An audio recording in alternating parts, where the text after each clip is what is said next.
try and talk a bit about is the effect of having 16 or 20,000 voxels across the entire brain, and how we analyze data with reference to this reality of having so many measurements across space and smoothness and related kind of topics. Okay, so to recap, we all know that these images of the brain are composed then of lots and lots of these little volume elements, which are about 3 millimeters on the side.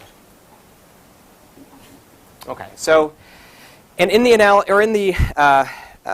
analyses or in the discussions we've had so far about bold fMRI data, we've generally referred to the data from a single voxel at a time. We've said, okay, well, here's the time series data that came from that voxel, over the course of an experiment. Okay, and when we have made reference at all to interpretation of data across space, we've said, well, what we'll generally do is we'll calculate a statistical value for each point in the brain, and then threshold it to say, only show me those statistical values which are above a certain level. Okay?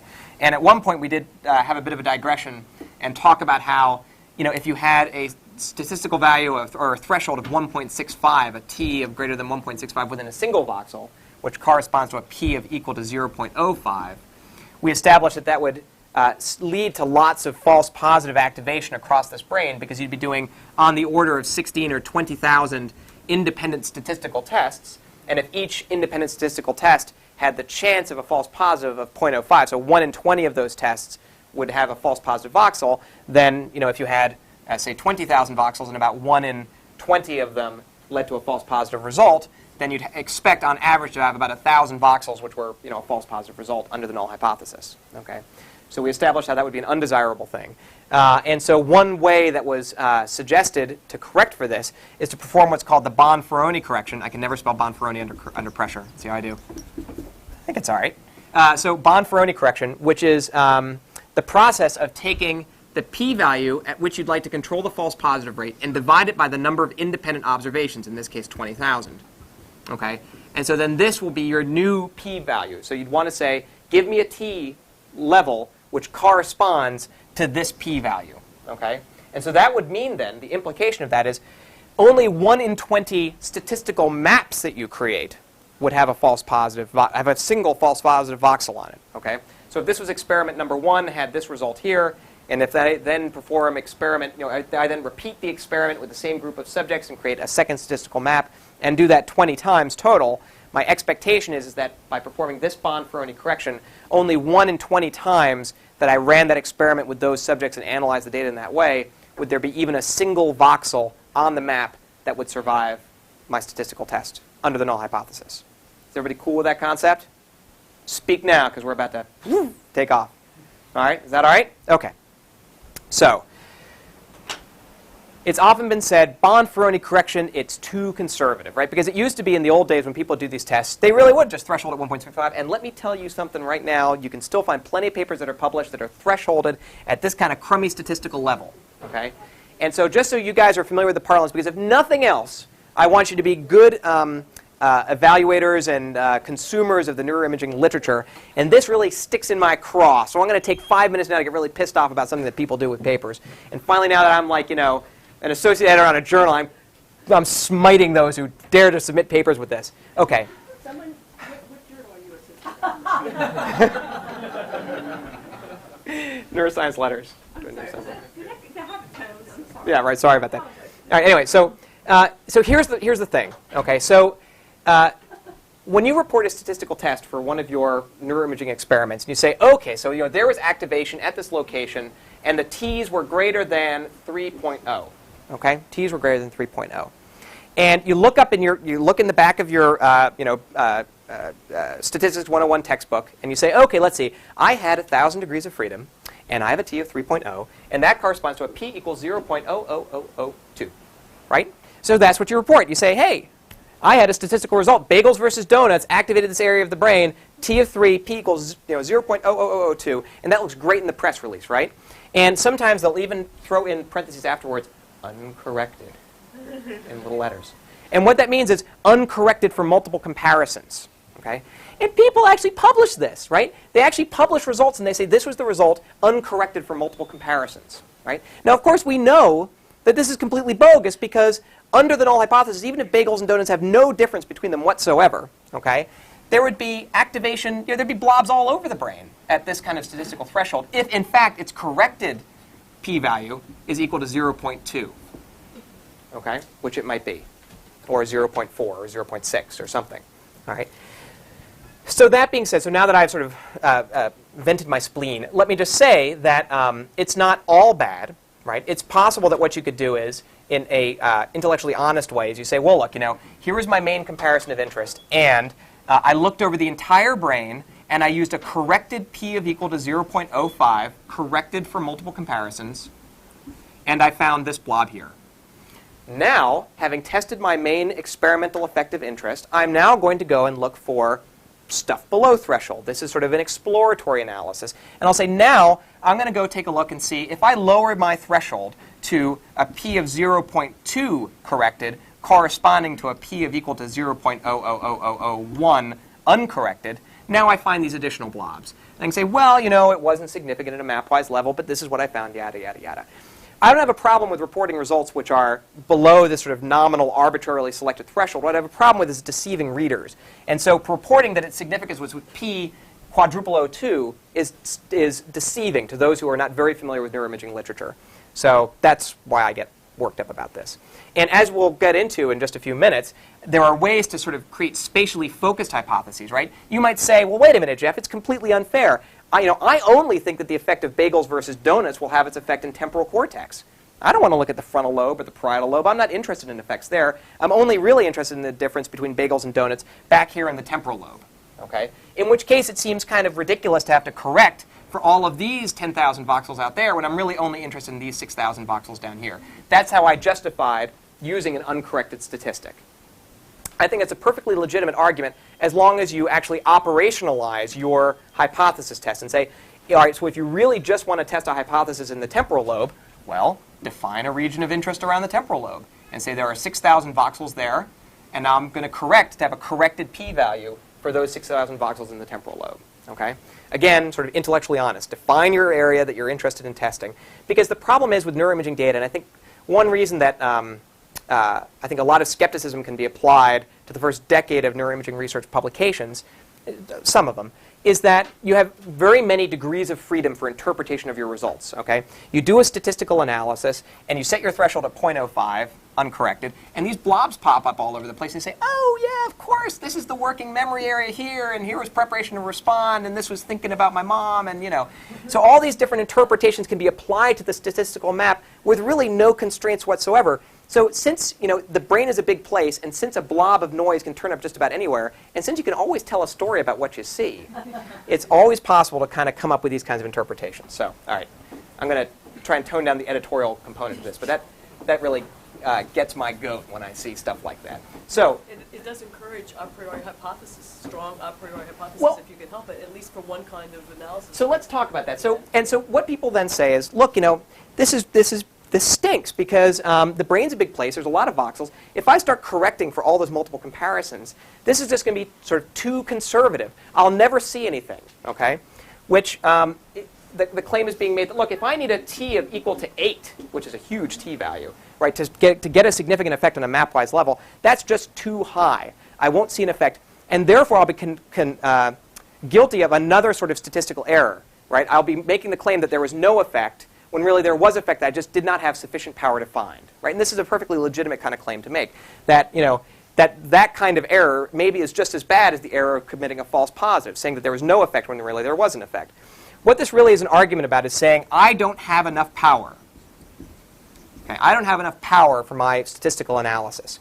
Well, we know there are ways to get more power, okay? And specifically, you can get more power by focusing your inference into a smaller area of the brain. Okay, and trying to constrain your hypothesis in such a way that you have some kind of focused inference.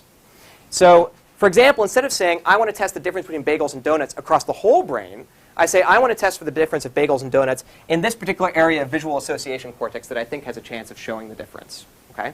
Now, I've lost some generality of my hypothesis test. I'm not testing over the entire brain anymore, at least in this a priori manner. But at least I now have sufficient power to say that if there really were an effect of the difference between bagels and donuts, I'd have a fighting chance of finding it.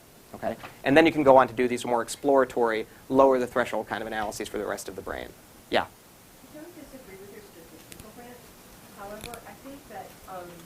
Don't you think it's generally the case that there's more of a problem in neuroimaging literature with people reporting underpowered designs that don't show effects that other people have found than it is the other case that there are a problem of false alarms? You know, I don't find that as much of a problem, and here's why. In general, people publish maps with colored blobs on them. People don't publish empty brains, right? You don't submit your paper to Science with a big map of the brain which is empty and say, hey, there was no difference between A and B, right? That doesn't make a good cover picture, right? But if you have a map of the brain with a colored blob on it, then all of a sudden that's very sexy and persuasive. But it's missing another colored blob that somebody else reported, right? And that Right. creates an inconsistency Well, in literature, and then it has to be resolved. I grant you, underpowered studies are definitely a problem. I think just given the sociology of science, and particularly the sociology of neuroimaging, which is very visually driven, like you got to put a picture up which has some colored blobs on it, right? I mean, no, honestly, like when you go to read a neuroimaging paper, the first thing that jumps out to you is the picture of the brain with the blobs on it, right? I mean, that's really no, honestly, right? I mean, that's like the most salient part of the paper. And so unless you got a picture of a brain with blobs on it, you're not likely to publish it or at least make as big a deal about it. And so I think just in general, and again, sort of, we'll stop the rant here, but in general, there is a great bias, I think, within the field to find differences, to publish pictures of brains with blobs on it, even if you need to monkey with the statistics a little bit to kind of.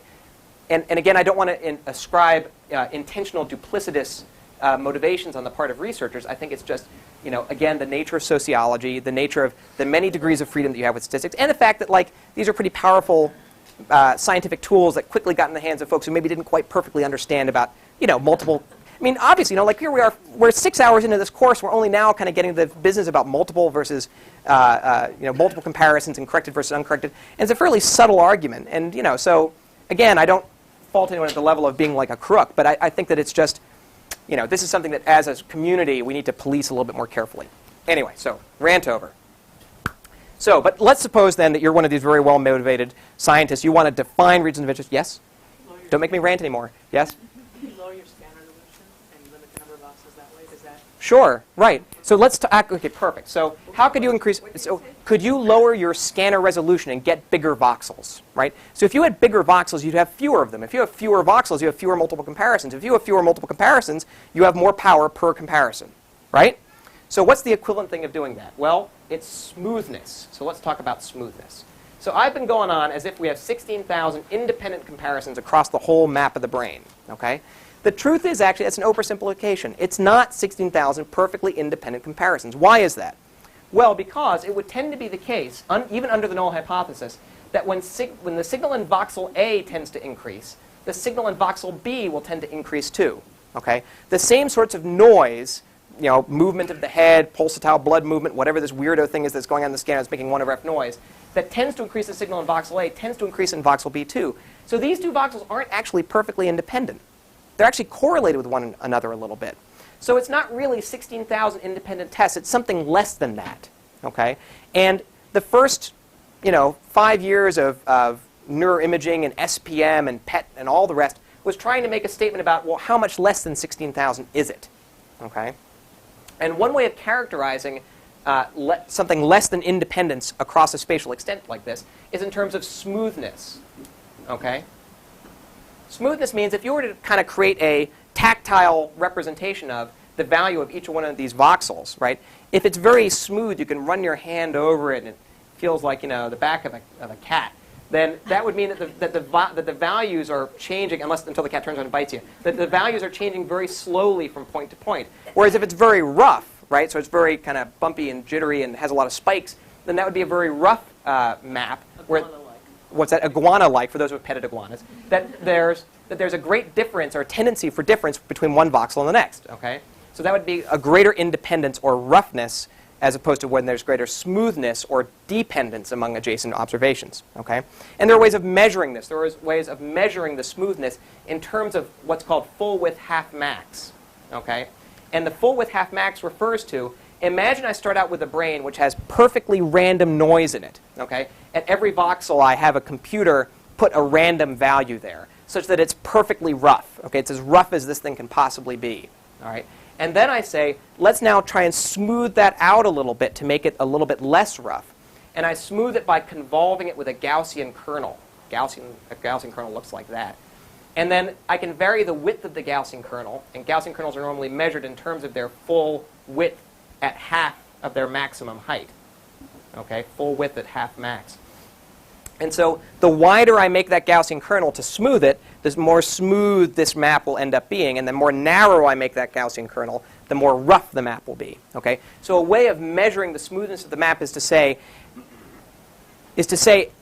how smooth is this map in comparison to if I had started out with random noise and then smoothed it digitally with a Gaussian kernel? Okay? How much would I have had to smooth random noise with a Gaussian kernel to make something that is as smooth as this map that I have in front of me right now? Okay? And that's the way you can then characterize the smoothness of a map in terms of its full width half max.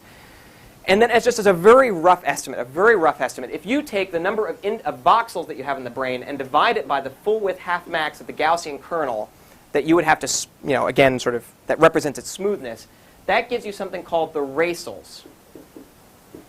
Okay? These are voxels. We have 16,000 voxels. But, if the full width half max is 16, we only have 1,000 racels. Okay? And a racel stands for resolution element. Okay? Like, how much really is this map independent? Okay? And really then, when we do our correction for multiple comparisons, we don't correct for 16,000 voxels, we correct for 1,000 racels. Okay? So one way then to improve your statistical power is just to smooth the data in space a little bit. If you smooth it in space, then all of a sudden it's not so rough over the entire brain. You don't have as many independent voxels.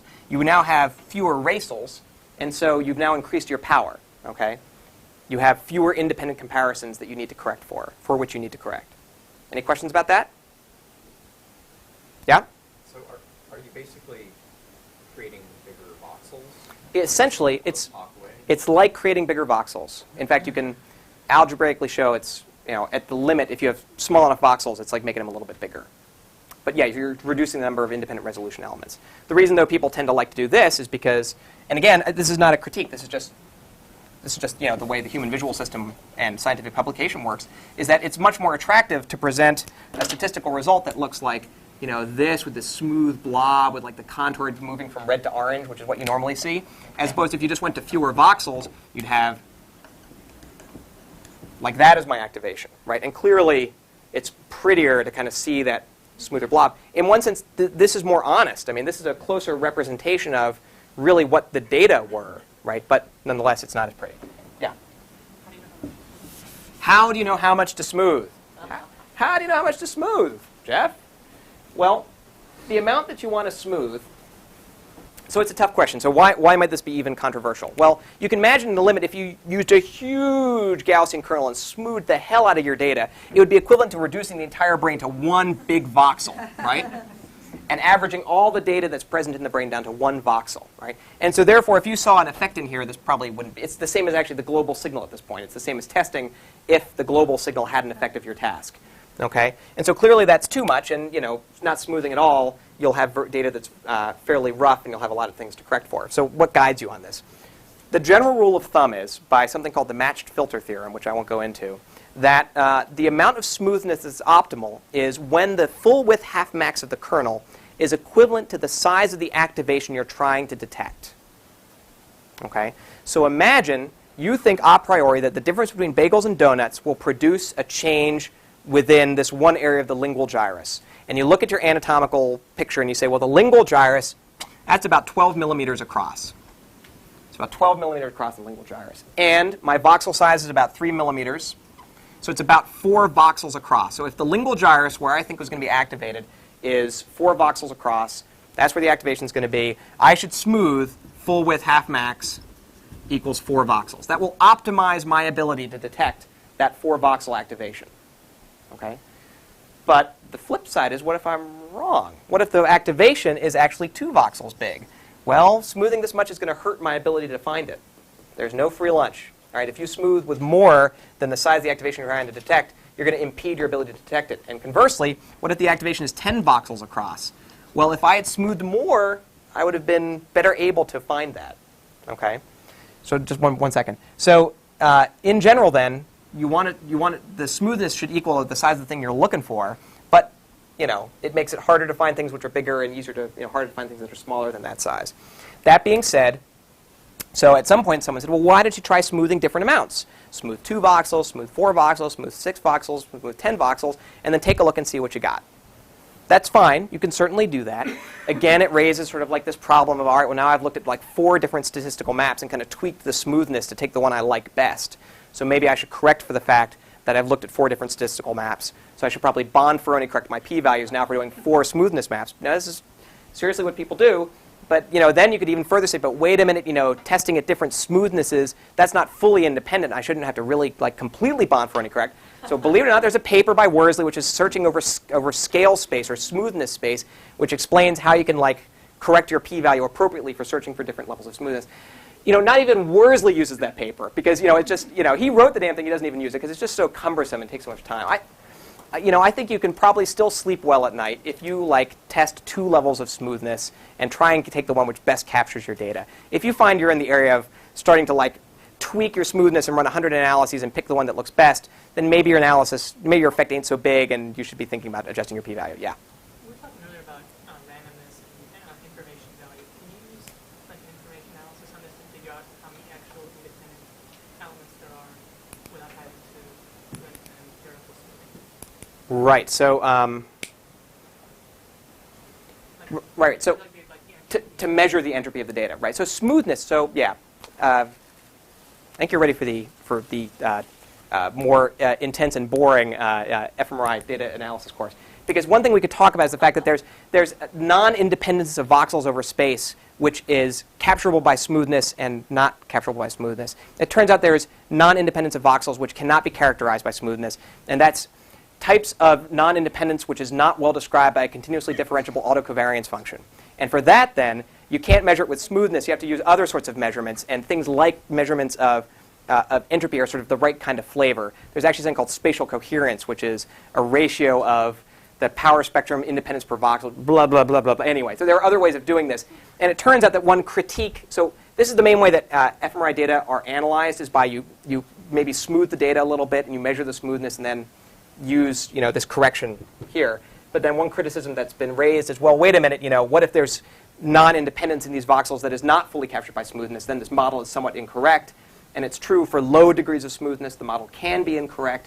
And there's this other sort of non-independence that people have looked into, but life is short. So we're going to have to talk about that some other time. But yes, that is a topic that is an area of investigation people are interested in. OK. So smoothness. So that's all I really want to say about smoothness right now, although a lot more could be said.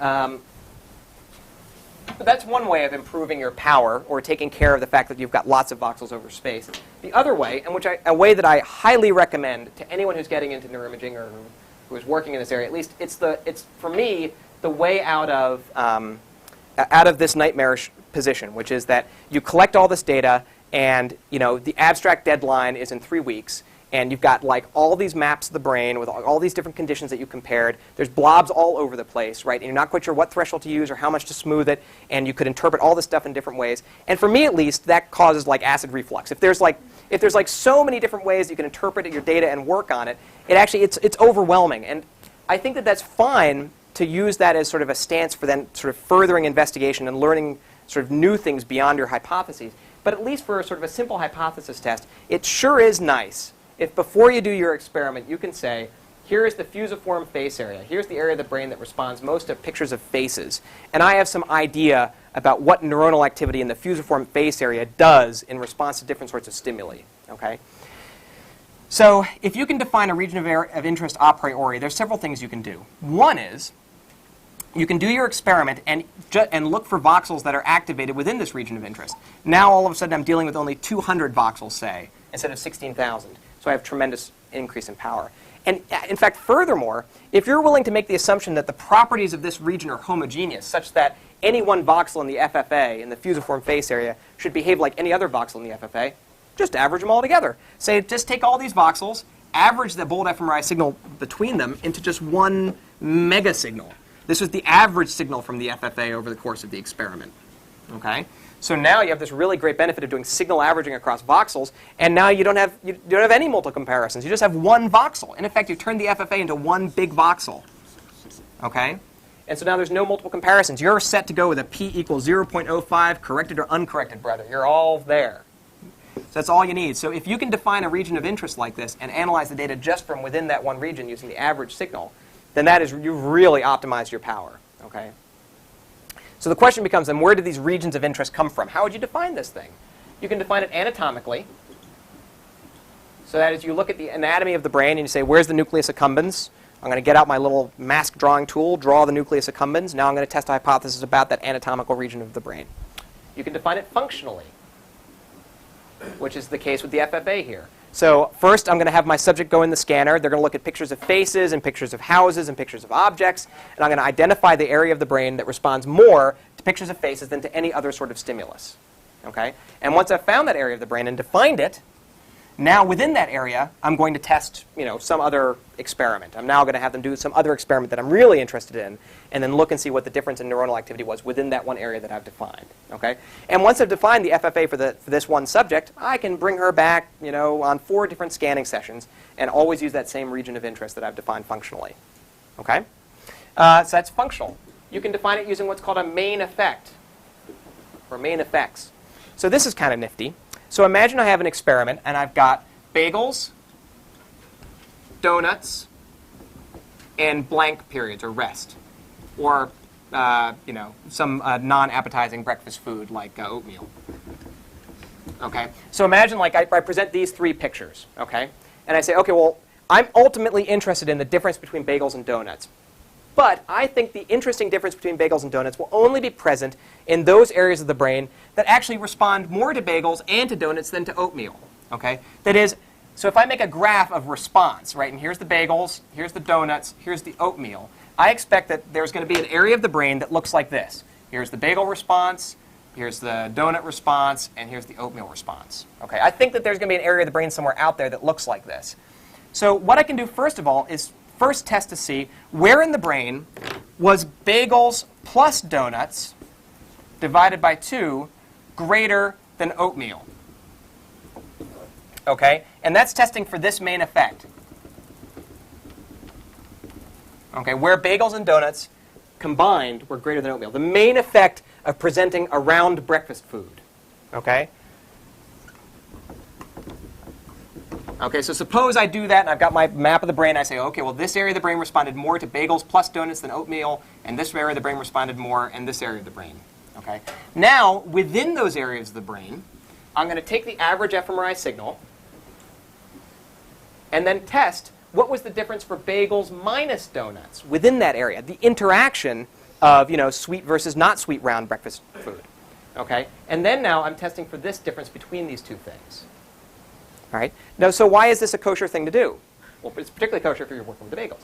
Now, the reason it's a kosher thing to do is because this test of the main effect of bagels, donuts versus oatmeal is orthogonal to the difference between bagels and donuts. That is, knowing that a voxel, knowing that an area of the brain responded more to bagels plus donuts as compared to oatmeal, tells you nothing about what the difference between the bagel and the donut response was. Why is that? Because you can imagine an entire family of different bagel and donut responses that still might have identified this area. You could have had this, which is the same for both of them, or you could have had donuts being a little bit higher, or bagels a little bit higher, or whatever. Okay? Nonetheless, you would have been able to identify this main effect region and then test that comparison within them. So that's why you can use this main effect and then look at the contrast, this interaction within that region of interest. This is a very powerful technique, and I think it's one that a number of folks have used with some success. I should say that, just warning you, that it could be possible that there exist regions of the brain that you would not find. For example, suppose bagels has this response and donuts has this response. Okay, there's clearly a difference between bagels and donuts, but using the technique that I've just described, you would never find that region, right? Because bagels and donuts versus oatmeal, no effect. So you'd never be able to find the regions to begin with, okay? So using this technique, you're making the assumption that you're going to find a region of the brain where both of these things are greater than some low-level control condition. Okay, and then test for those differences within there. Questions about this technique? Yeah?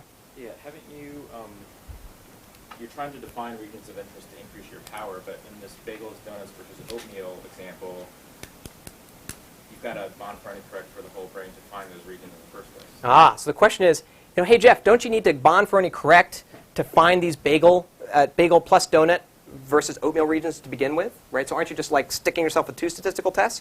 The answer is no, actually, and here's why.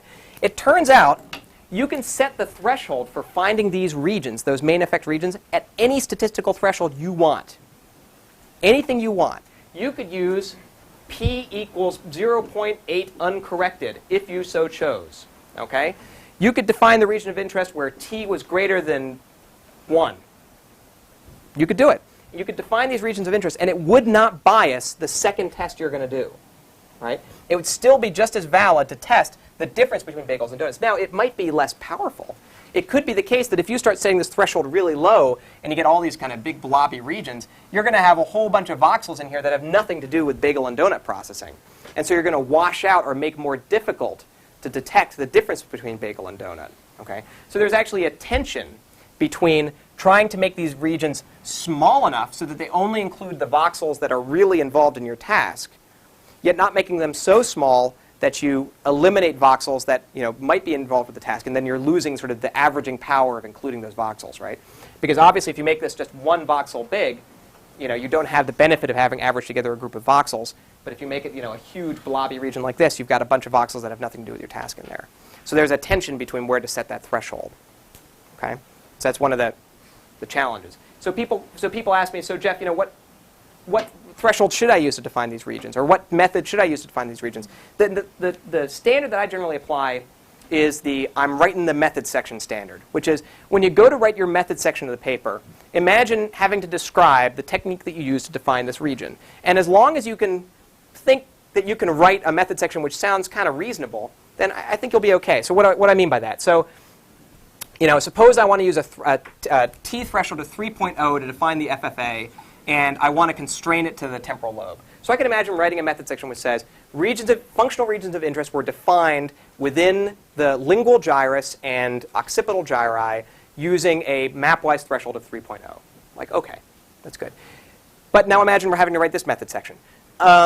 Regions of interest were identified wherever they could be found in the brain at thresholds which were individually adapted for each subject at levels as low as a t of 0.2, right? So OK, I mean, you could write it. You still haven't biased your subsequent test, right? You haven't biased it in any way. It's still a valid test, but perhaps it's not as aesthetically a pleasing way to have defined your regions of interest. So, but again, it's totally up to you. There's no right or wrong here. It's just that if you're looking for guidance, I would say try and do something which is fairly parsimonious in the method that you use and a priori sensible in your way that you'd use to define the regions of interest. Because ultimately, of course, the interpretation of your experiment then is going to rest upon your interpretation of how you define these regions of interest, right? I'm saying that, the reason my experiment is meaningful is because the difference between upright and inverted faces within this area of the brain called the FFA, right, says something about face processing because I define this region as one that responds more to faces than to other sorts of stuff. If I just picked willy-nilly, regions all over the brain using some very arbitrary method, then it's kind of tough to know how you would interpret the subsequent experiment that you perform by interrogating those regions. Okay. So anyway, that's just a vote for parsimony, but certainly it's not a hard and fast rule. So that's main effect, anatomical, and functional regions of interest. I think those correspond to sort of the primary methods that folks would use to define these regions. And again, as illustrated, you can use, as long as these tests are orthogonal, you can use any method you like at all to define the region to begin with and still have an unbiased secondary test. All right, so region of interest definition is a great way to conduct these sorts of experiments. It takes care of a lot of these problems. OK, let's see. Any other questions about that before I move on? I should mention just one other thing in the context of region definition and also mapwise thresholds, using something called the false discovery rate. This is a method which has seen a lot of discussion on the SPM discussion mailing list recently. So what's the false discovery rate? So far we've talked about methods by which you control the false positive rate of a statistical map, right? You say that, if I had done the experiment 20 times, only 1 in 20 of my experiments would have had even a single voxel be a false positive on the map, right? Well, some people might say, well, that's not exactly the criteria I want to use. I want to say that here's my map of the brain. Here are my blobs of activation. And what I'm going to claim is that my expectation is that 95% or greater of those voxels were truly activated. Okay? 5% of the voxels, 1 in 20, might be a false positive. Okay? but 95% of those voxels were truly activated. If you're interested in making claims of that type, then you can use this thing called the false discovery rate, all right, which is a way of controlling the number of false positives that appear within this population of voxels. Okay? So why might you do that? Well, so first of all, I should say that you might have the impression from sort of my earlier strong statements about sort of statistical rigor and stuff that I might object to something like this. Hey, wait a minute, you're saying that 5% of the voxels on the brain are false positive? That doesn't sound good. Well, actually, none of this stuff is any problem as long as the reader and other scientists can fully interpret what it is that you did and what the interpretation of the finding is. If you say, I used a false discovery rate, 5% of the voxels are false positive, there you go, take it or leave it. I mean, that's the result. And that kind of thing can actually be very useful. So if, for example, you're doing surgical, I can imagine that folks doing surgical planning might find this kind of thing very nice, where you're not trying to say that only 1 in 20 subjects that we did this language task on would have had activation in Brodmann's area by chance, right, if they weren't actually doing the language task or if they were asleep. What I actually want to do is be able to say, of those voxels that I saw activated, what proportion of them were really activated? What's the chance I'm going to cut out a piece of the brain that didn't really have a correlation with the task? In which case you'd say, all right, I'm going to use a false discovery rate with a 99.9 threshold, right? So only 1 in 1,000 voxels in here might be a false positive voxel. In general, false discovery rates give thresholds which are less than using these frequentist mapwise statistics, which are the ones we're typically describing. Okay? So, for a lot of the experiments that folks in this room do, this will not be a particularly useful technique. But for some people, if wanting to make statements about this particular subject, right? Suppose you have only you have one subject with a particular brain lesion, or one subject who's lived in a remote cave on Samoa for 50 years, and you want to test some hypothesis about them. That's the only subject you have, right? Then it might be appropriate to say, well, I'm going to do this experiment, and then here's the map. And all right, well, granted, 5% of the voxels may be false positive, but still, here's the flavor of the results. So this is a useful technique. And I also raise it in this context because it's also a great way to define regions of interest, right? So you use sort of like a functional region of interest method to define a region, and you say, okay, I'm going to define the FFA, and okay, that I've used it to define the FFA, and I know that 95% of the voxels that I say that are the FFA had a greater response to faces than to other stuff. Okay, so 5% slipped in there that are not, face voxels, but that's okay because it won't bias my subsequent test. And the main thing I wanted to do was just to make sure that I have voxels which are kind of face-responsive voxels predominantly. Okay, so the false discovery rate is kind of a neat technique to use for some of these analyses. Any questions about FDR, false discovery rate? I have a question regarding on uncorrected result comparison steps, maybe I'm doing a correction on the cluster size. Oh, right. Okay, so one thing we didn't talk about was, the question is this. Here's my statistical map, okay? And I say that the chance of any one voxel being present there under the null hypothesis is 1 in 20. Well, how about 2 voxels right next to one another? That's got to be less likely than having just 1 voxel next to one another. How about 10 voxels right next to one another? Right? That's got to be less likely than having just 1 voxel next to one another. And this is what's referred to as a cluster or a K threshold. Okay, where you say, not only am I going to, so to have a significant result, the threshold must be exceeded. That is, all these t values have to be greater than 3, and there have to be clusters of voxels which are greater than 10. Okay, that's a combined or cluster threshold. All right? And this is actually a perfectly legitimate thing to do. That's where you kind of take advantage of the fact that there's some smoothness in the data. Now, just a couple of intuitions to provide you with. The first thing you should be able to see is that the smoother the data are, the more likely it is that you're going to have clusters. Okay? So if you smooth the data a lot in space, you're naturally going to have results that come in clusters. In fact, it would become less and less likely that you would just see a single voxel which is activated. Because if the data are rather smooth, you're going to get groups of voxels which come up together. So the value of using a cluster threshold decreases the smoother the data becomes. Okay? The amount of statistical kick that you get by saying you're going to look for a cluster result decreases the amount of smoothness you get. Unfortunately, conversely, the less smooth the data are, then the less valid cluster results are. And here's why. Remember you were asking me before about types of smoothness that's not captured by, types of independence that's not captured by smoothness? That's where that really comes into play here. So when you have data which is not smoothed at all, so you have unsmoothed data, cluster results are really not valid. They're really not valid. So you can only really use a cluster result when your full width half max gets up above 3. Okay? At that point, then cluster results become valid. Additionally, you have to have degrees of freedom which are greater than about 100. Again, just because of some of the mathematics that are used to calculate these cluster thresholds, you have to have fairly smooth data with a fair number of degrees of freedom before you can validly use a cluster result. And most statistical packages, SPM, VoxBo, have the ability of saying, I want to use a cluster size of 10, and now calculate for me what the t-value is I would need to then have a significant result across my map. Okay, that's something else you can do.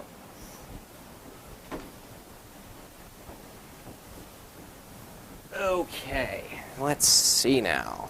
Oh, wait, there's another question. Ingrid. Oh, the false discovery rate.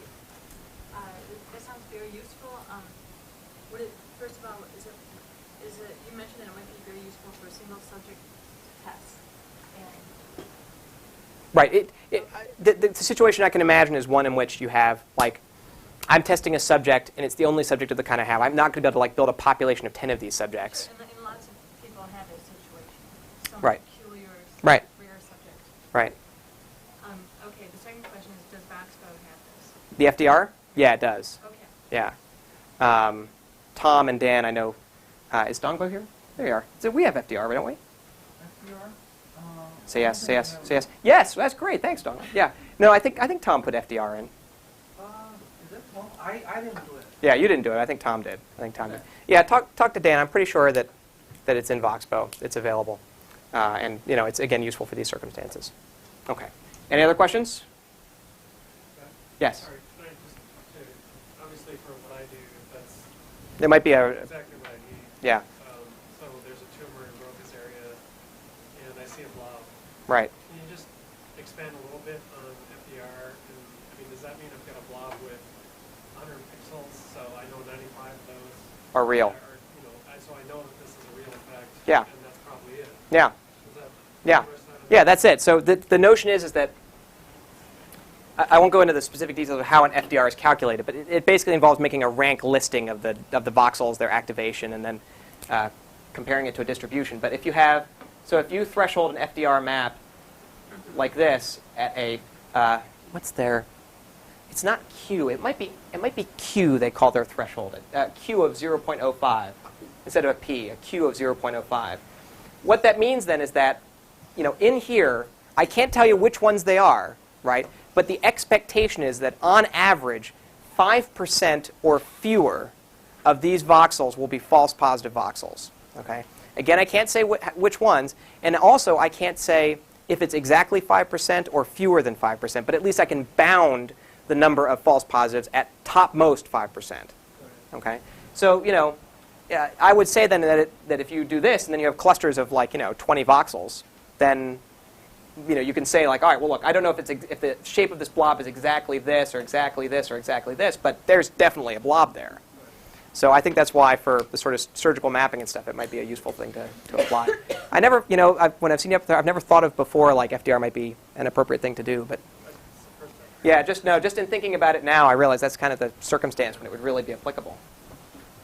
Okay. So in the final 15 minutes we have, I want to take a crack at talking about population-level inference and random effects. Okay. So again, so far, what we've mostly described are experimental designs and experiments which are interpreting data from a single subject. That is, I put a subject in a scanner, I scan them, I collect all the data, stick it all together, and analyze it to come up with a statistical map for one subject. It is often the case that scientists wish to make inferences regarding what a population of subjects did. Okay? That is, I've studied 10 subjects or 15 subjects or 20 subjects, and I now want to learn what it is about that group of subjects that they have in common, or what the effect across that population shows. And so this is where we enter the realm of random effect statistics. So what are some of the things that we would need as a precursor to making inferences of these kinds? Well, the first thing that we need to handle is the fact that different brains are different shapes. Hopefully not as dramatic as this, but you have different brains that have different kinds of shapes. If you're going to start combining data across subjects, you need a way of combining their brains in order to do this.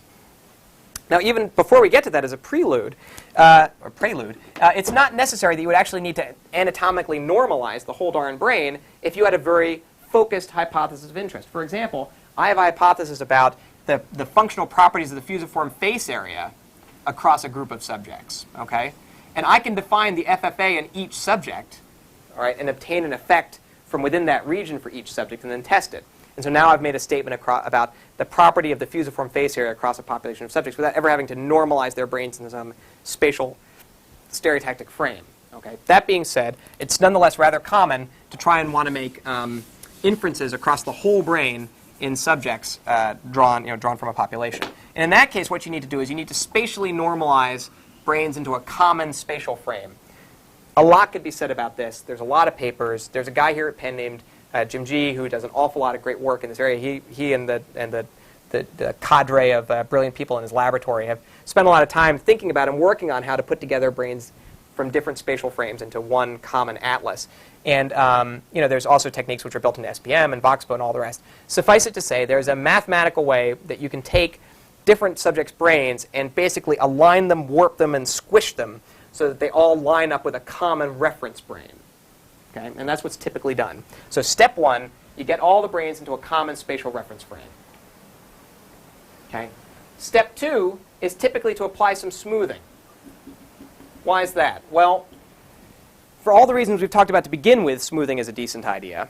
But then additionally, even after sort of realigning and warping these brains to kind of line up as best they possibly can with one another, there's still the possibility that there exists residual functional differences in anatomical assignment of function between one subject and the next. So that, here's a given sulcus across a group of subjects after spatial normalization, and it still doesn't perfectly line up. And here's the activation subject 1, here's the activation subject 2, here's the activation subject 3, here's the activation subject 4.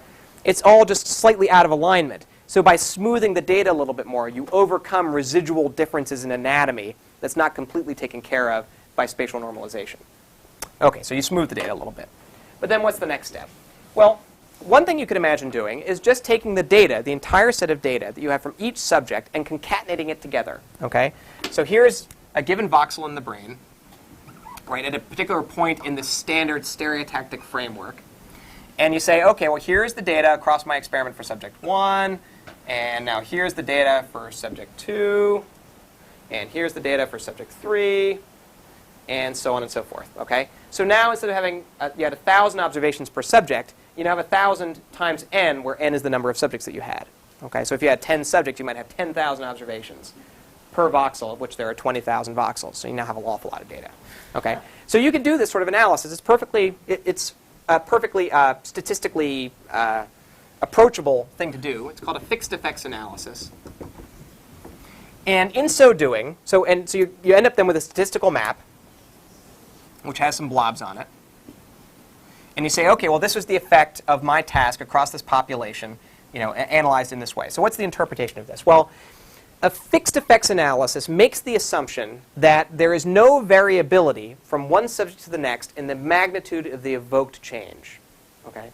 That is that if I'm looking at the differences between bagels and donuts, bagels and donuts, bagels and donuts, that I make the assumption that the effect size is going to be the same across my group of subjects, right? So every subject has has roughly equivalent difference between bagels and donuts. That's actually an assumption that goes into the fixed effects analysis. Why is that? Well, what if I had one subject, we'll call him subject Homer J. Simpson, who has that as the difference between bagels and donuts. Okay? Well, it turns out in a fixed effects analysis like this one subject is enough to significantly drive a significant result, right? It could be that in every other subject there's no difference between bagels and donuts. But if there's a big enough effect in subject Homer J. Simpson, then that'll be enough to have a significant effect in the population or this, this group map. All right? Now that might be okay, right? That might be an acceptable result for the inferences you're trying to draw. You're just trying to ask, what was the sort of effect that I see across this population of subjects, even taking into account the fact that just one subject could drive the whole effect. In general, though, this is not kind of the thinking that we have when we want to make inferences about a population. We want to ask the question, across a population, across a group of people, was it the case that that group of people had an effect, as opposed to just one person within that population, right, or a subset within that population? So that's why, if you want to test questions about a population that avoid this kind of problem, you have to use what's called a random effects analysis. So a random effects analysis explicitly takes into account the variability in effect size across the population. Yes? Can one subject wipe out an effect? Yeah, sure. It could just be the equivalent. Subject A, subject B, and then here's subject D. Right? A big negative effect which wipes it out. Yeah, equivalently. So a random effects analysis explicitly takes into account that variability in effect size between one subject and the next. And the way you do that is you basically take a single measurement from each subject. You say, here's subject A. What was the difference between bagels and donuts? Well, here's the donut effect, here's the bagel effect. That was 10 units. Subject A, 10 units of effect. Subject B, 9 units of effect. Subject C, 27 units of effect. Subject D, 6 units of effect. And then you now ask the question, is it the case across this set of values, was there a significant effect? Are these values significantly different from 0? Okay. I now have one measurement from each subject, the effect size, and I ask, are these effect sizes significantly different from 0 across the population? And you can certainly do that. So in this way, you can imagine that if you had only one subject who had the effect, then you would be unlikely to have a significant result as assessed by sort of standard parametric or non-parametric statistics. So it was like -2 and 2 and 1 and -1. So imagine you have everybody is centered about 0, with a little bit of fluctuation because of random chance. But mostly, most subjects have no difference between bagels and donuts. And you have one subject who has 27 differences, or 27 units of difference. That would be a result which would be unlikely to be significant using like a non-parametric test, right? So if you imagine you collected the data from your experiment and the effect across your population was like -2, -1, 0, 0, 1, -2, -1, 0, 27, and you say, well, look, I just got a big outlier here. You analyze that with a non-parametric statistic test, you'd come out to be not significant. Okay, but nonetheless, if you can imagine a very small effect within each subject, 1, 1.2, 1.3, 0.9. Okay, so if you had some small effect across your entire population, this could very likely be a significant result. Okay, so a random effects analysis can frequently show you effects which are small or sub-threshold within each subject. So if I analyze the data from just one subject and look, I might not find a significant result in this voxel because the effect was kind of tiny. But if that effect was consistent at that location across a population of subjects, it might turn up in my random effects analysis. Okay, that's a random effects analysis. I should say, hold on just one more moment, that so the way that you practically do this then is that you run a GLM analysis in each subject, and then pick a contrast or a comparison between two conditions that you want to evaluate, and then take those contrast maps and move them up to the second level to combine them for an across-population analysis. Anyway, yeah? I'm not clear on how this differs from the standard parametric test, the random effects test. It doesn't really differ from a standard parametric test. It's just... Then you could still have one data point that could drag your whole mean. You could still have one data point that would drag your whole mean. It would just be a little less likely to do so. Yeah, be a little less likely to do so. Like 1,000 or something, and everyone else was 0. Then, Right. No, exactly. In exactly the same way, that would be data that would violate like normal parametric assumptions of distribution, and you'd probably have to analyze it with a non-parametric result, non-parametric test, in which case it would be unlikely to have a significant result. So I'm sorry, is a random effects test a non-parametric? No, you can actually analyze it with a parametric or a non-parametric approach if you choose. But the point is that you are explicitly taking into account the variance across subjects in the effect size, and not just the variance in the data within scan, right? So variability in the data within scan does not contribute to variability in the second level test. The only variability that's present here is the variability across the population. Yeah? So you told us about the advantages of using a random effects analysis. What advantages are there to using a fixed effects analysis? So when would you ever use a fixed effects? Well, a fixed effects analysis is far more powerful because in a random effects analysis, in this example, I'd have 4 subjects and therefore 3 degrees of freedom, which is fairly paltry, especially when faced with 16,000 voxels across the brain that you need to test. Okay? Whereas in a fixed effects analysis, I'd have 4,000 observations, 4,000 degrees of freedom from combining all this data from within individual subjects. Okay? So I'd have a lot more power, but I'd have a lot more power for a different kind of statistical test. Okay? So they're testing somewhat different things. If anyone is interested in sort of exploring kind of the inferential consequences of these sorts of tests, there's a paper by Friston called What Constitutes a Population, which appeared in Neuroimage a year or two ago, or What Makes a Population. And in it, he talks about sort of random effects versus fixed effects analysis and what this means in terms of interpreting what's typical for a population or what is average for a population and this kind of thing. So a random effects analysis. And then just finally, in the final minute, just as a segue or a bridge to what we're going to talk about the next time, or what I hope to open with the next time, is that this sort of data across a population, we talked about how you can assess the significance or analyze the effect across a population using either parametric or non-parametric statistics. One particular type of non-parametric statistic that's particularly powerful within the context of neuroimaging data analysis is a permutation approach. So we're going to open tomorrow by talking about permutation analyses and how they might be applied to both within subject and across subject analyses. OK, let's quit there.